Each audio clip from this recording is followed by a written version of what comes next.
À toutes et à tous et bienvenue à ce 42e webinaire Parlons RH. J'ai le plaisir d'accueillir ce matin une spécialiste du sujet et ce n'est pas Laurent Béguet qui était prévu initialement, mais Laurence Rex, directrice de la communication France du groupe Up. Merci beaucoup Laurence d'être ce matin avec nous pour ce webinaire et de remplacer au pied levé Laurent qui n'a pas pu se joindre à nous. Alors vous avez même, je suis en train de même une complémentarité de prénoms, en plus d'avoir une complémentarité d'expertise. Bienvenue à tous, j'espère que vous allez bien dans ce contexte un petit peu particulier évidemment. Cette question a une résonance spéciale et très sincère. Enfin, j'espère vraiment que vous allez bien et que nous allons passer un bon moment ensemble. Un peu d'enthousiasme et de positive attitude ne fait pas de mal. Et on va parler de qualité de vie au travail. J'allais dire ça tombe bien, je sais pas. Qualité de vie au travail, un facteur d'engagement des collaborateurs à ne pas négliger en période de crise. En période de crise, mais pas que, c'est le sujet qui va nous occuper ce matin pendant 45 minutes. De quoi va-t-on parler ? Justement, ça sera la première question que je poserai à Laurence. Qu'est-ce que la QVT ? Qu'est-ce que l'engagement ? De quoi va-t-on pas parler aussi peut-être durant ce webinaire ? Après, on verra pourquoi c'est important pour vous, professionnels des ressources humaines, cette notion de QVT et d'engagement, en quoi ça s'inscrit éventuellement dans une tendance de plus long terme. Et puis surtout, on verra comment le mettre en place, comment mettre en place les différentes actions de QVT, par quelles étapes il faut passer, quels sont les fondamentaux à ne pas négliger. Voilà les 3 temps forts durant ce webinaire. Vous devez poser des questions. Laurence, elle est là pour vous, pour échanger avec vous. Donc, n'hésitez pas à poser des questions, à faire même aussi des retours d'expérience en utilisant la boîte de chat qui est normalement en haut à droite, si je ne me trompe pas. Vous pouvez aussi, à l'issue de ce webinaire, télécharger la présentation. Et enfin, vous pouvez évaluer ce webinaire et nous mettre des commentaires. On regarde vraiment avec attention tous les commentaires, donc n'hésitez pas, d'une part à être positif, ça nous fait plaisir aussi, mais à nous émettre un certain nombre de remarques, d'axes d'amélioration, de sujets que vous voudriez voir traités sur les prochaines sessions. On regarde vraiment tous ces commentaires avec beaucoup d'attention. Voilà pour le contexte, voilà pour le sommaire. Maintenant, avant d'aborder cette première question, Laurence, est-ce que tu peux dire qui tu es et qu'est-ce que le groupe Up ? Et d'ailleurs, je vais commencer par une question encore plus directe. Que vient faire une directrice de la communication sur un webinaire QVT ? Alors, effectivement, ça peut paraître étrange. Très, très clairement, d'abord, je vous rappelle que je remplace au pied levé Laurent et auquel je souhaite une remise sur pied dans les meilleurs délais, très sincèrement. Donc, ce n'est pas le Covid, hein ? Non, c'est pas Covid. Mais d'ailleurs, je ne sais pas exactement de quoi il s'agit, mais je sais qu'il aurait vraiment préféré être là ce matin avec vous. Donc voilà, c'est la raison pour laquelle je le remplace comme cela. Alors la question... directrice de la communication. Aujourd'hui, mon job consiste à faire de la communication au sein de ce merveilleux groupe Up. Et en fait, il y a juste 9 mois, je travaillais sur les nouvelles offres. Donc, j'avais plutôt une mission de marketing qui me permettait d'être très au contact des besoins des interlocuteurs RH pour comprendre leurs besoins et pour développer de nouvelles solutions très, très en lien avec la qualité de vie au travail. Donc, c'est la raison pour laquelle aujourd'hui, je me sens un peu remettre mes anciens habits, mais avec beaucoup de plaisir parce que je trouve que c'est un job tout à fait passionnant de travailler sur ces enjeux de qualité de vie au travail au sein des entreprises aujourd'hui. Et pendant combien de temps tu as eu ces responsabilités justement sur la qualité de vie au travail et d'écouter en fait les besoins des professionnels RH pour essayer de mieux y répondre dans le cadre du groupe Up ? Eh bien, écoute, ça a duré 3 ans et demi, à la fois en écoute, à la fois beaucoup de co-construction sur des nouveaux projets d'innovation. Donc, on a développé des petites choses très amusantes chez Up avec nos clients. Donc, vraiment dans cette démarche d'innovation et dans cette démarche de co-construction. Parce que chez Up, c'est important. Le faire ensemble, le faire avec. Et alors justement, tu peux nous dire 2 mots sur le groupe Up très rapidement ? Oui, alors c'est quoi le groupe Up ? Je ne sais pas si vous vous posez la question de ce groupe Orange. J'ai failli venir habillée avec ma chemise préférée Orange, mais je ne l'ai pas fait. Il fait trop chaud. Donc voilà, qu'est-ce qu'on fait ? On est un émetteur de titres spéciaux de paiement. qui contribue à améliorer la qualité de vie des salariés et des citoyens. Alors, de quoi s'agit-il plus précisément? Vous devez connaître le titre restaurant chèque déjeuner. Donc, en fait, Up a créé le chèque déjeuner en 1964 et depuis a développé de nombreuses solutions comme le titre spécial pour les CSE, le titre CADOC, Up CADOC. Enfin, voilà, plein de solutions de paiement comme ça qui sont affectées à un usage, un type de consommation culturelle, de service à la personne ou pour aller au restaurant, se restaurer, faire une pause déjeuner. Donc, voilà l'origine de notre métier, développer ces titres spéciaux de paiement. Et qui sont nos clients? Nos clients sont à la fois des entreprises, des TPE, des PME, des directeurs de ressources humaines, des directions RH, des comités d'entreprise, des CSE, voilà, qui nous consultent pour pouvoir faire bénéficier à leurs salariés de ces avantages sociaux, puisqu'il s'agit d'avantages sociaux, mais aussi dans notre activité. Je vais boucler très rapidement. Nous avons de nombreuses collectivités qui nous sollicitent à la fois pour leurs agents et à la fois pour leurs administrés, puisque nous adressons, vous avez peut-être entendu parler pendant le Covid d'un titre qui s'appelle le chèque de service ou la carte Cohésia. Ce sont des titres spéciaux de paiement qui sont destinés à soutenir les populations les plus fragiles. Voilà une de nos activités. Donc on est bien dans la qualité de vie, pas uniquement d'ailleurs au travail, si je comprends bien. C'est exactement ça. Nous, ce qui nous intéresse, c'est vraiment d'améliorer ou de contribuer, en tous les cas, et de donner des solutions qui permettent aux entreprises et aux collectivités d'améliorer la qualité de vie de leurs salariés ou administrés. Dernière question sur le groupe Up, parce que je vous connais un petit peu. En fait, tu viens d'évoquer... en fait, on utilise tous probablement une solution ou un service du groupe Up, pas forcément en le sachant d'ailleurs. Mais je sais, là, je vois qui est marqué que c'est un groupe coopératif. Je pense que ce statut est quand même très particulier dans l'univers dans lequel on est et engendre une culture, un état d'esprit bien spécifique. Moi, j'ai pu le vivre en côtoyant quelques collaborateurs du groupe Up. Est-ce que tu peux nous en dire un petit mot ? Oui, j'en dirais volontiers un petit mot, d'autant que moi, mon parcours précédent, c'était vraiment dans des entreprises plutôt cotées en bourse, plutôt du CAC. Ça doit contraster alors avec le groupe. Il y a un réel contraste quand on rejoint le groupe, effectivement. Et ce qui, pour moi, le caractérise, c'est véritablement qu'un groupe coopératif, c'est un groupe qui est vraiment centré sur l'impact de ses activités sur son environnement et sur l'importance de faire avec toutes les parties prenantes. Alors, le terme est un peu générique, mais c'est faire avec les organisations syndicales parce qu'on est né de l'idée de permettre à des salariés de prendre un repas chaud dans un endroit chaud à l'origine. Donc, nos fondateurs sont issus de ces organisations-là. C'était leur idée de départ en 1964. Autant vous dire que moi, de temps en temps, je dis qu'on a inventé la qualité de vie au travail un peu dans les années 60. Et voilà, on travaille avec les entreprises, on travaille avec le patronat, les organisations syndicales et l'ensemble de l'écosystème avec lequel on interagit. Je vais vous parler des libraires, je peux vous parler des restaurateurs, puisque nos titres, où est-ce qu'ils vont? Ils vont dans la restauration majoritairement. Donc voilà, ça c'est tout notre terrain de jeu et on a vraiment une activité qui se recentre et en tous les cas qui se concentre sur les territoires et la vie quotidienne. Alors, donc on a l'inventeur de la qualité de vie tout court, avec une approche systémique qui adresse toutes les parties prenantes et on a le plaisir, encore une fois, merci beaucoup d'avoir accepté ce webinaire rapidement en remplacement de Laurent. Et donc, on a une spécialiste du sujet et tout de suite, cette première question pour cadrer un peu ce dont on va parler, c'est quoi la QVT? C'est quoi l'engagement?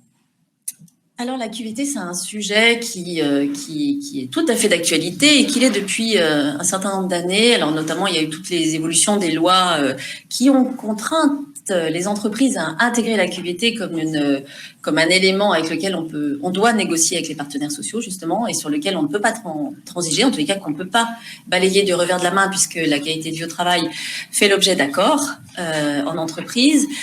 Moi, ce qui m'intéresse quand je parle de qualité de vie au travail, c'est de revenir à ce que je vais appeler les fondamentaux de la qualité de vie au travail. Et qui est-ce qui l'a défini? C'est l'ANACT. Donc, vous avez sous les yeux, je vais peut-être pas le dérouler, mais ce qui représente la qualité de vie au travail, selon l'ANACT, et pour moi, c'est vraiment le socle. Et dans ce socle-là, on voit bien qu'il y a le contenu du travail, on voit bien qu'il y a la santé au travail, il y a les compétences, la formation, l'égalité professionnelle pour tous, le management participatif et l'engagement. Voilà où se situe l'engagement, c'est comment est-ce qu'on fait ensemble, puisqu'une entreprise, c'est un lieu de socialisation. Donc, ce qui doit être fait, et c'est vrai que groupe coopératif ou pas, une entreprise, elle doit faire coopérer ses collaborateurs.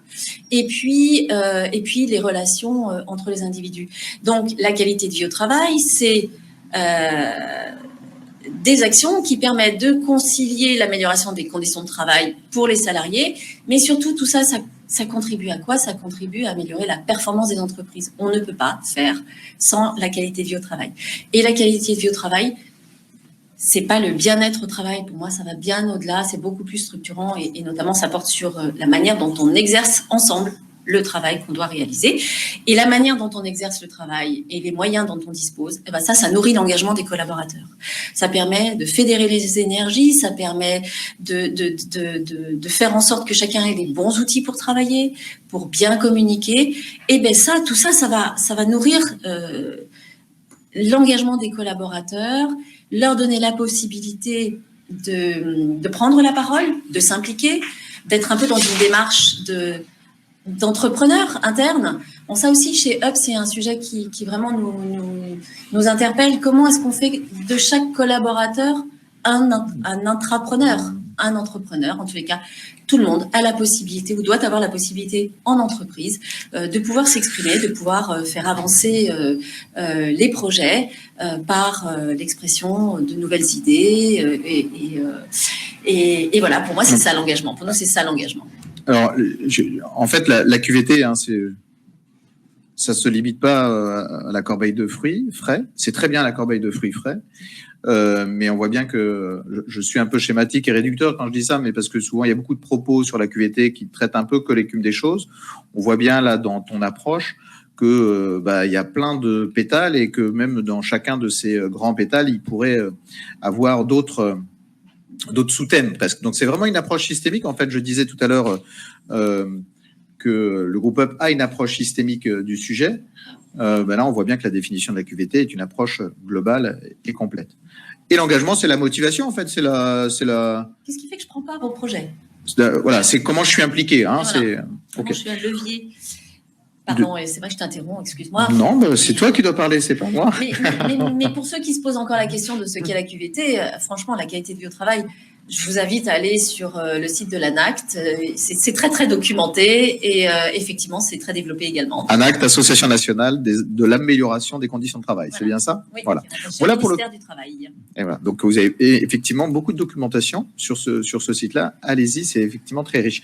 Ça, voilà pour le cadre un peu de ce dont on va parler, QVT, engagement, puis on a parlé déjà un peu de performance de l'entreprise. Donc n'hésitez pas à poser vos questions et à faire aussi vos retours d'expérience, vos commentaires. Laurence est là pour ça. Et puis on est là tous là pour ça. Vous êtes plus de 200 en ligne, 216 pour être précis. Donc n'hésitez pas à intervenir et à interagir aussi entre vous. On a vu le quoi, QVT et engagement. Et quel est le pourquoi alors? Pourquoi, en fait, moi, DRH, je me soucierais du sujet? Cette question, elle peut paraître un peu con-con, désolé d'utiliser ce mot-là, mais je pense qu'il est quand même bon de le rappeler. Alors, on se pose la question. Alors d'abord, pourquoi est-ce que c'est important? Et on l'a dit tout à l'heure. Des obligations. Il y a des obligations légales, il y a des obligations de protection des salariés, il y a des obligations de signer des accords. Je ne vais pas revenir sur le contexte légal. Je pense que les spécialistes qui sont là les connaissent. Mais au-delà des obligations, les constats qui ont été faits depuis quand même, j'allais dire presque 2010, et là je pense au rapport. Je peux pas t'aider, c'est toi l'experte. Au rapport Larose, Pénicaud et je me souviens plus du nom du président. Bref, donc très clairement, excusez-moi, pourquoi c'est important? Parce que on sait que dans des entreprises dans lesquelles on ne se sent pas bien, eh bien on ne s'implique pas, on n'est pas engagé. on observe des taux d'absentéisme qui explosent, on observe un manque de motivation et tout le monde sait, je pense, que l'engagement des collaborateurs y passe d'abord par une bonne qualité de vie au travail, une bonne qualité, je vous en ai parlé tout à l'heure, hein, des outils de la communication, de la compréhension des objectifs pour pouvoir justement prendre part au projet d'entreprise. Il faut le comprendre, il faut qu'il soit explicité. Donc, une entreprise qui va bien, c'est une entreprise dans laquelle les salariés sont heureux, travaillent bien, produisent bien. C'est vrai qu'il y a de la performance à la clé. Et on sait que des entreprises où les collaborateurs sont heureux font des clients heureux, puisque les choses se passent de manière assez fluide et tout cela contribue à l'amélioration de la performance. Donc, s'il y a un enjeu, c'est vraiment un enjeu de performance pour les organisations. Et puis, on sait que la tâche est difficile pour les DRH, mais j'imagine que c'est pas un hasard si, en règle générale, ils sont quand même dans des comités de direction, donc ils sont vraiment au cœur de la stratégie de l'entreprise. Donc, la qualité de vie au travail doit être, je pense, par extension, au cœur de la stratégie d'entreprise, et travailler l'engagement des collaborateurs. C'est pas une option. C'est vraiment un sujet de toutes les attentions. Il y a quelque temps, on parlait de symétrie des attentions. Je pense que c'est un vrai sujet d'actualité. Il faut autant prendre soin de ses collaborateurs pour susciter, pour leur donner confiance, pour leur donner envie de s'engager, que l'on prend soin de ses salariés. Donc voilà, cette notion de symétrie des attentions, elle est capitale, et la performance des entreprises ne passe pas sans l'efficacité des collaborateurs, donc leur engagement. Donc, en fait, c'est une tendance de fond. C'est une tendance de fond. Et il y a l'obligation juridique, tu l'as évoqué, l'obligation économique. Vous allez être business partner, vous, DRH, en améliorant la QVT. On contribue directement à la performance à long terme de l'organisation. Je vois un chiffre magnifique à gauche d'une source particulièrement pertinente. Mais en plus, il y a tout simplement aussi l'efficacité sociale. La QVT mérite qu'on s'y attarde en tant que telle, pas uniquement au regard des aspects juridiques ou au regard des aspects économiques. On va tout de suite essayer de passer sur le slide d'après, et puis on traitera les questions dans quelques instants. Merci en tout cas à Laurent, Isabelle, David et Jean-Philippe de vos questions. Catherine également, et continuez à nous les poser. On va y répondre dans quelques instants. Pourquoi moi, DRH, j'irais, tu as répondu, parce que je suis au CODIR et que, en fait, je suis acteur de la transformation et acteur pilote, même moteur de la dimension humaine des organisations. C'est quoi les bénéfices, en fait, de la QVT? C'est un peu ce qui est sur ce... Oui, c'est ce qui est présenté sur ce slide.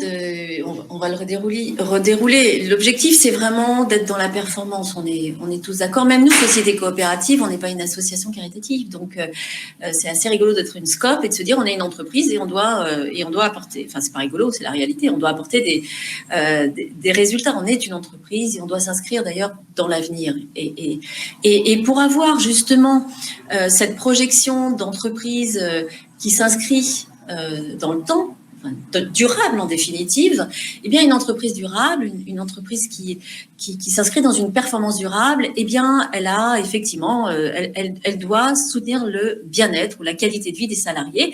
Alors c'est quoi? Pour une entreprise comme Up, par exemple, nous on est extrêmement attachés, bien évidemment, à la pause déjeuner. Up déjeuner, c'est la pause déjeuner.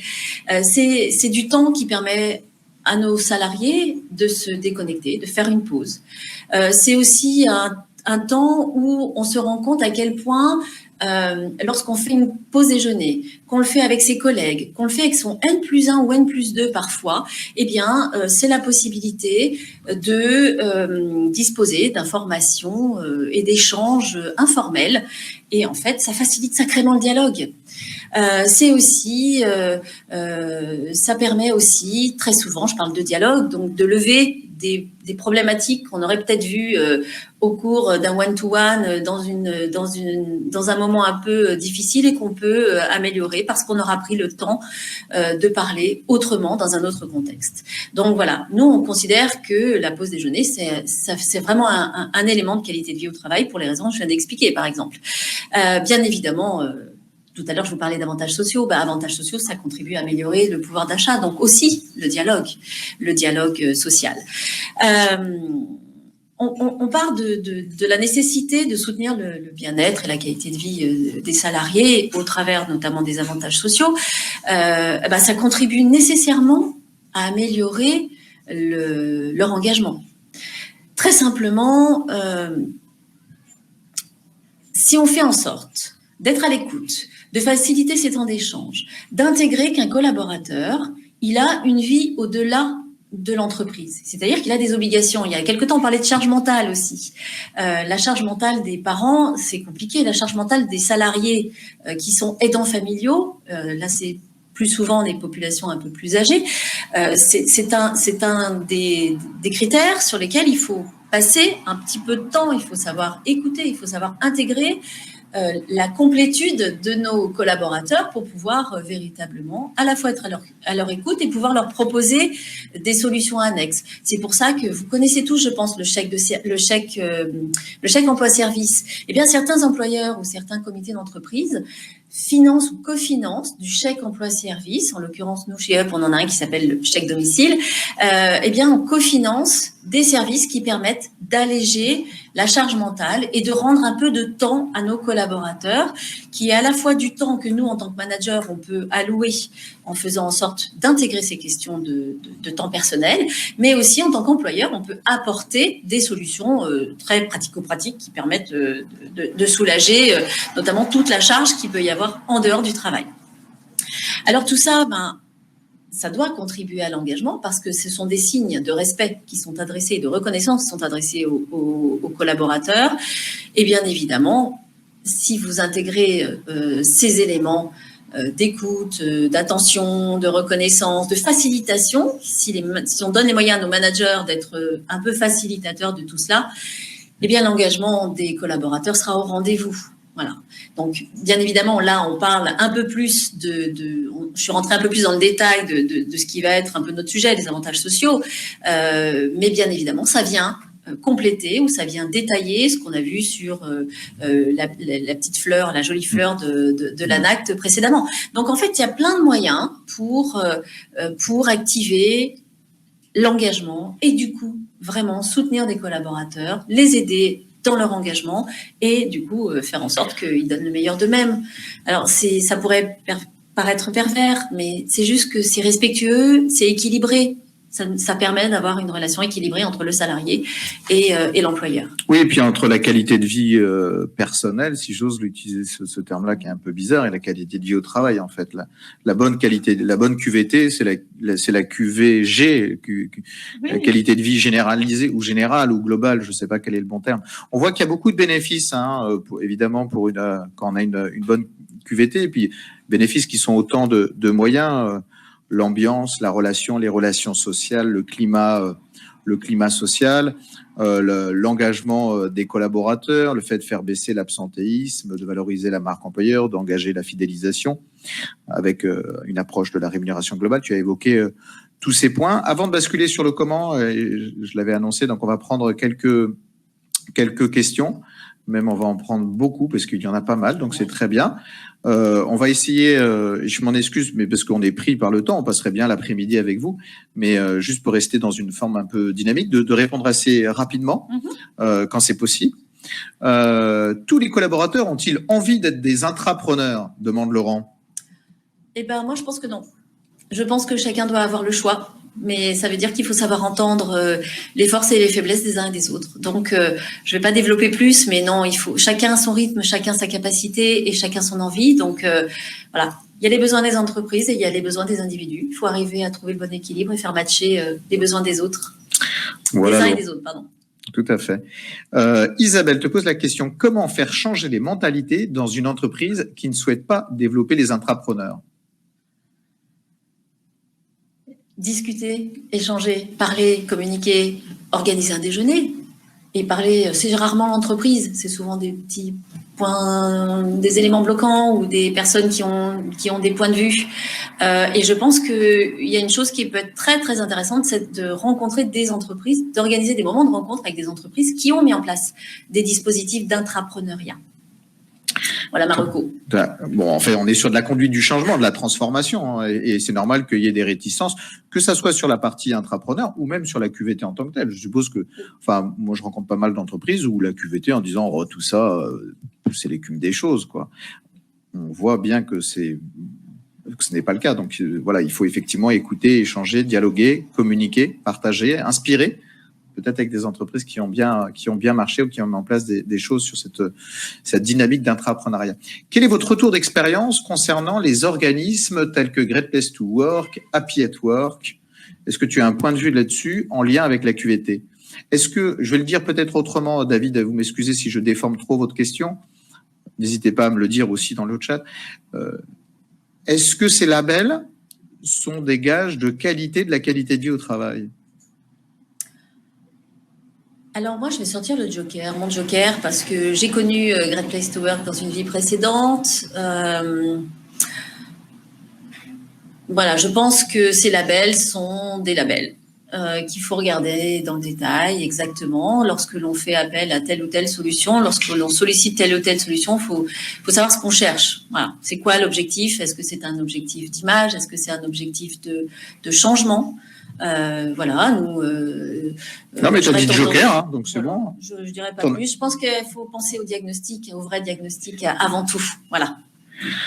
D'abord le diagnostic, d'abord l'analyse et le diagnostic avant la communication, même si les deux ne s'opposent pas, ils peuvent aussi se compléter à condition que ce soit une communication à bon escient, que ce soit pas forcément creuse. Jean-Philippe te pose la question, le terme d'expérience collaborateur n'est-il pas un peu antinomique avec l'engagement? Rendre le collaborateur plutôt consommateur qu'acteur.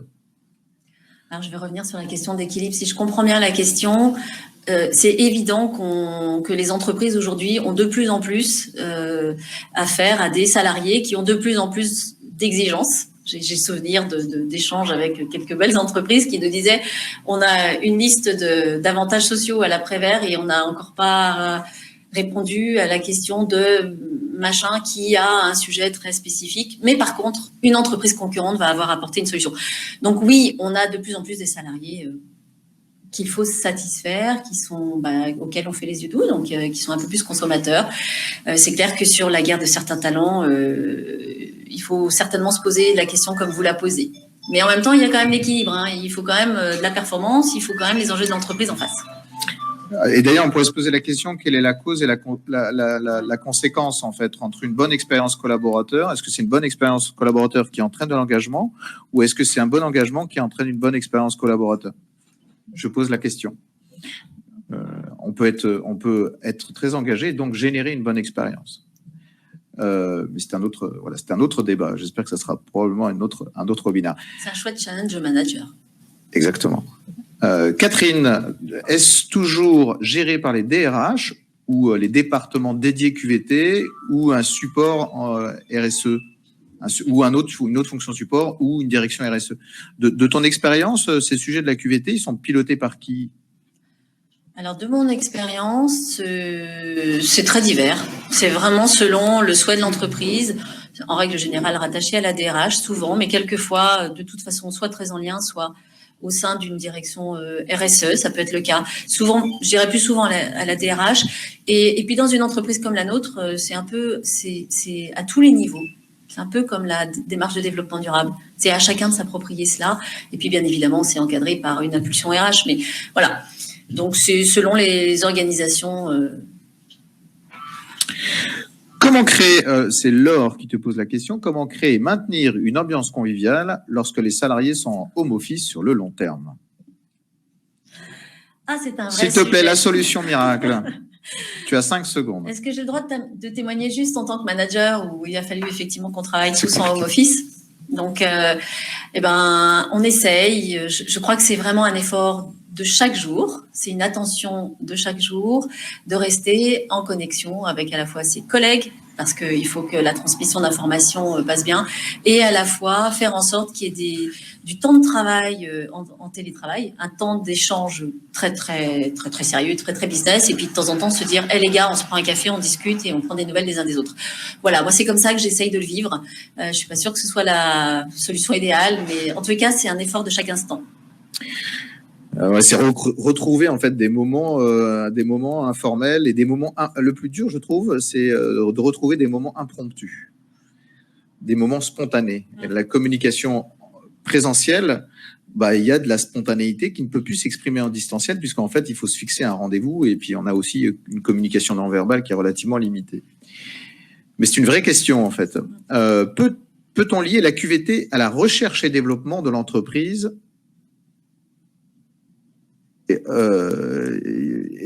J'ai plus la fin, en fait. C'est un de lésé. Voilà. Est-ce qu'on peut lier la QVT à la recherche et développement de l'entreprise ?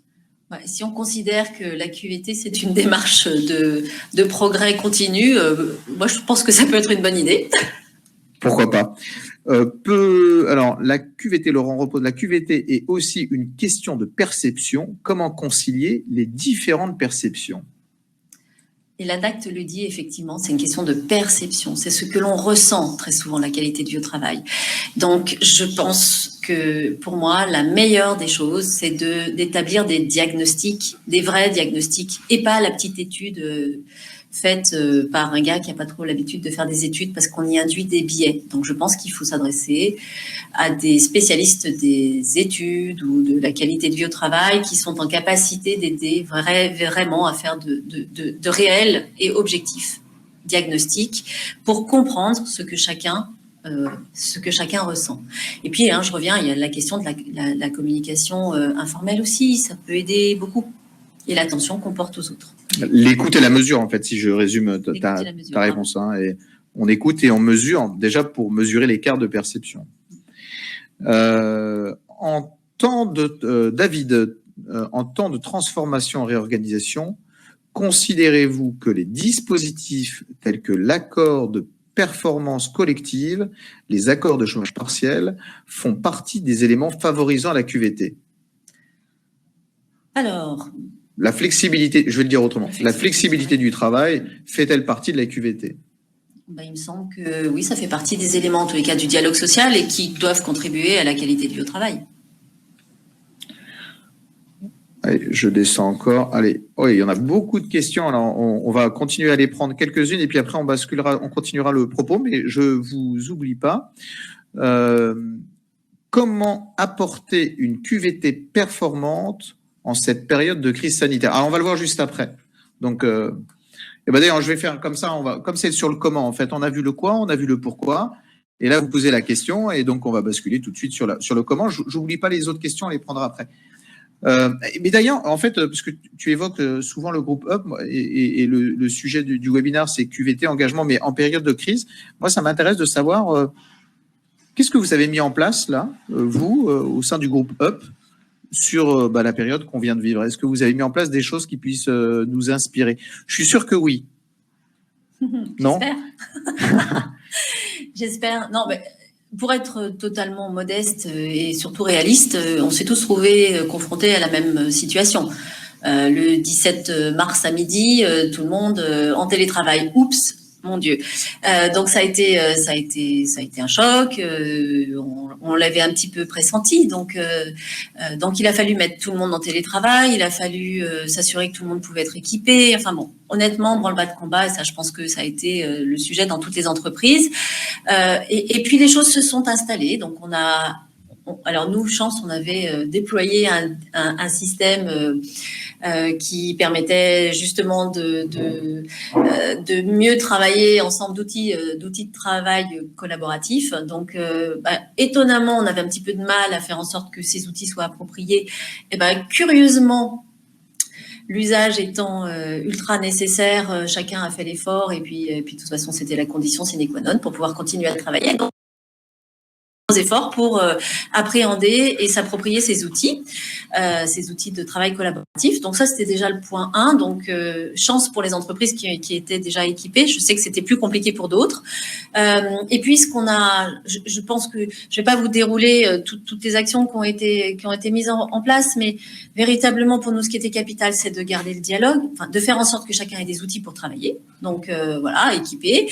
De maintenir le dialogue par des newsletters, par des conférences. Newsletter qui était spécifique, qui n'existait pas avant. Tout d'un coup, Voilà. on va... On a créé des dispositifs de communication interne pour garder le contact, pour tenir informés nos collaborateurs de la situation économique, de ce qui se passait, de ce qui allait se passer, en tous les cas de ce qui se mettait en place, pour faire en sorte que tout le monde reste vraiment, vraiment connecté. Et ça a été un très, très gros effort, j'allais dire, de communication interne et de com-RH. On a également, la DRH a mis en place un dispositif pour répondre aux questions des collaborateurs. On a établi des FAQ, enfin des questions-réponses pour pouvoir aussi alléger la charge des managers et faire en sorte que nos collaborateurs soient de plus en plus autonomes sur les questions qu'on a vues le plus communément posées. Lorsqu'on a voulu tenir informé chacun des avancées, eh bien, on a aussi réalisé des petites vidéos pour tenir nos collaborateurs informés de l'avancée des projets, par exemple. Alors, les outils n'étaient pas forcément idéaux, j'allais dire. Le résultat semblait parfois un peu bricolé, mais en tous les cas, voilà, la priorité a été pour nous de maintenir l'échange, le dialogue, l'information. Ouais, communication, information, dialogue, relation, etc. Et transparence. Et transparence. Alors, ça fait un lien avec le slide qui est là, puisque tu évoques la transparence. Il y a des fondamentaux avant de passer à l'action, si je puis dire. Il y a des fondamentaux à respecter, une forme de socle des fondations, 4 piliers. Je vois ici, tu peux nous en dire un mot. Il nous reste 8 petites minutes. Je suis bavarde. Alors oui, clairement. Donc tu as 2 minutes en fait. Pour ceux qui connaissent le sujet, le sens. Pourquoi je me lève le matin? Qu'est-ce que je fais? Voilà, quel est l'objectif de ma mission? Quel est l'objectif de l'entreprise? Quelles sont les perspectives? J'ai besoin de savoir à quoi je sers quand j'arrive au bureau le matin. J'ai besoin de savoir qu'on a confiance en moi, que mes collègues, mes pairs, mes N+1, N-1 ont confiance en moi. C'est fondamental. Donc, je suis au bon endroit et on me fait confiance. Et la confiance s'établit aussi dans le contrôle, voilà. Donc ça impose aussi quelques contraintes dans la manière de travailler. J'ai besoin qu'on me donne des informations en transparence. Donc voilà, soyez honnêtes, tenez-moi informé de ce qui se passe réellement dans l'entreprise. Il y a un bug technique, qu'on le sache, qu'on puisse répondre aux clients. On a besoin d'avoir des éléments pour être à l'aise. Je pense à des équipes commerciales, par exemple. Si on ne leur dit pas que demain, on va sortir une solution et que ça va être une réponse hyper concurrentielle, eh bien, on les laisse dans le noir ou parce qu'on a pris du retard sur une solution, par exemple. On les laisse dans le noir et ça les met dans des situations d'inconfort qui perturbent vraiment la qualité de vie au travail. Et puis, la reconnaissance, bien évidemment. Dites-moi que je suis important pour vous parce que j'ai besoin de l'entendre.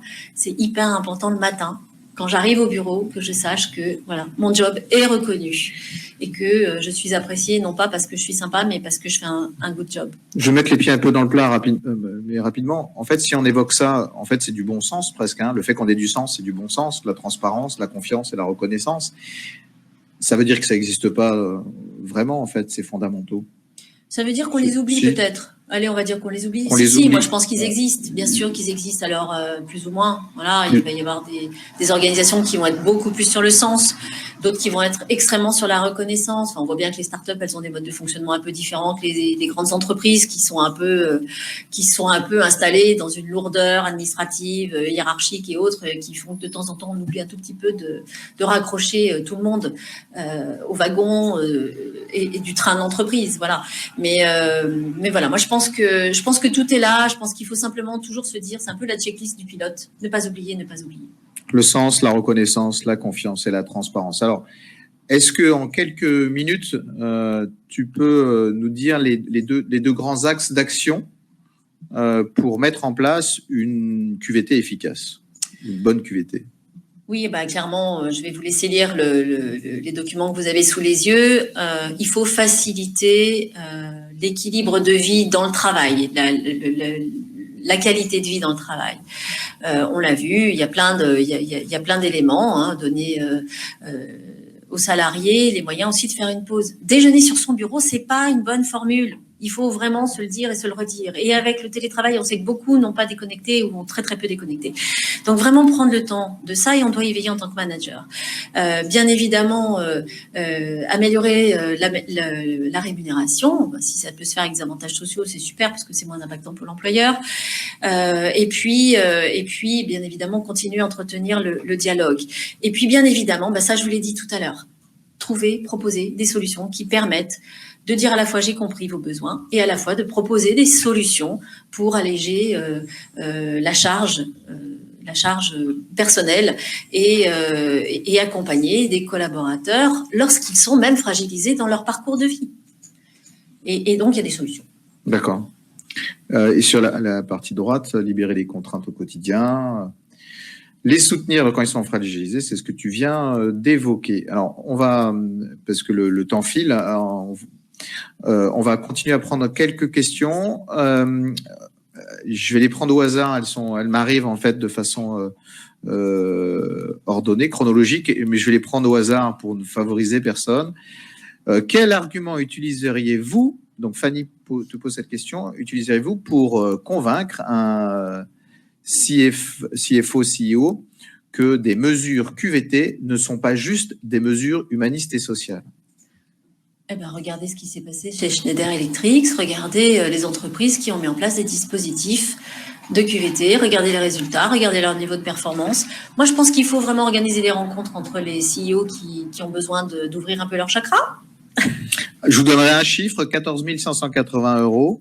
C'est le coût annuel du désengagement en moyenne par salarié. Étude Mozart Consulting, de mémoire. Ça peut parler à un DAF, à mon avis.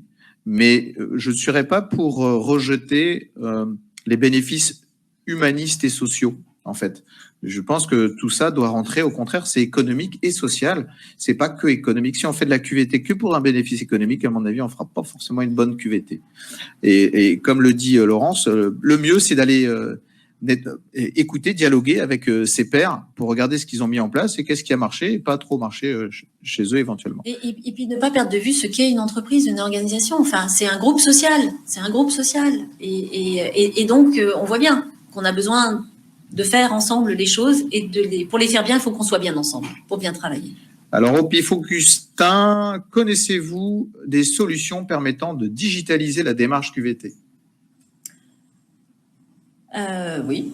Oui. Est-ce que tu peux en citer quelques-unes? En fait, digitaliser la démarche QVT, on a vu que c'était plein de choses, la QVT. Donc, je suppose que...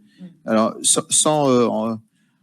sans faire de la peine à ceux que tu pourrais pas citer. Oui, c'est ça. C'est délicat. Je pense que vous avez un numéro de téléphone et si vous voulez qu'on vous réponde plus précisément, on aura des solutions à vous proposer. Et notamment, je vous parlais d'ouverture. On a des partenariats avec des startups, avec des entreprises qui ne sont pas forcément des solutions qu'on a développées nous-mêmes, mais des solutions de confiance et qu'on recommande volontiers. Donc oui, il y a plein de moyens de digitaliser la QVT. Et si je reviens au titre repas, je vais revenir au titre restaurant. Il est grand temps de sortir du papier pour passer à la carte. C'est aussi une manière de digitaliser une partie de la QVT, en tout cas un élément des avantages sociaux. Mathilde, quelle solution QVT pour les startups au petit budget? Il n'y a pas que les startups qui ont des petits budgets, je vous rassure, il y a aussi des TPE, voire des PME, voire parfois des ETI qui n'ont pas forcément pléthore de moyens. Franchement, oui, les TPE, PME, nous, on a énormément de clients TPE, PME également. Donc, on adresse les questions davantage aux salariés, davantage sociaux avec elles. On les accompagne sur leur questionnement. Franchement, la qualité de vie au travail, c'est pas une question d'argent, c'est vraiment une question de conscience, de comment faire bien et mieux ensemble. Question d'outils.